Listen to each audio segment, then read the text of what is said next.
thought this was worth a quick video. It's probably the cheapest way you can make trim.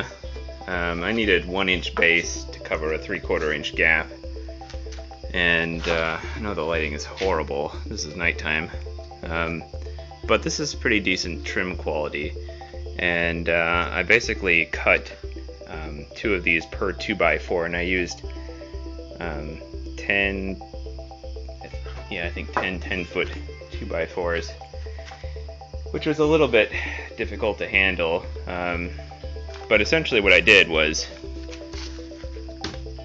just get all this stuff out of the way. Well, first I made some prototypes, of course, but I took a regular 2x4 and I routed it one way. I flipped it and I routed it, I believe it would be this way. So it's on a diagonal. So you route once here, and then you just cut diagonally between them. Actually, it would be this way. This is actually my template board for lining the table saw for a slight angle. So 1-inch base here, 1-inch base here, and then I cut diagonally across, and then I had a little bit of trim. I'll show you on one of these. Had a little bit right here, and then this was not a perfect 90 because of the angle offset. So I made this a perfect 90, and then I also trimmed off a little flap of wood right along here. And bottom line, for around $30, I made 160 feet of trim, which is pretty darn good at the cost of today's building materials. You can see this is all a big stack.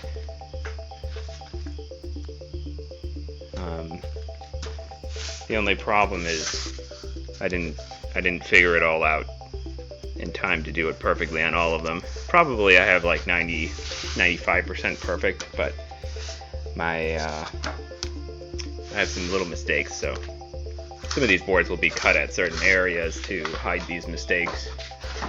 Yeah, and I need plenty of shorts as well as longs for the runs. So yeah, but you can see all of these turned out pretty well. I'm pretty happy with how this turned out. The only other thing was, apparently all these stud 2x4s are stamped, and this particular board, I could probably have sanded this off, but on the other ones it was just so heavily stamped it bled through pretty deeply. It bled through so much. I probably shaved off maybe 1 or 2 millimeters of wood, because it just wasn't even worth trying to fight it. There was such heavy stamping. And I got these well, not this one, but I got these boards from Home Depot. And you can see it was so heavy. I think some of this black stuff here might actually even be from the ink that they used on it. I don't know. Maybe they don't do that at Lowe's. I'll probably try buying at Lowe's next. Other than that, your work is only as perfect as you are. And I have a few whoopsies here and there, but it doesn't really matter. So if you're looking to make some really cheap trim that has some pretty good aesthetic value, then I'd recommend just ripping it yourself.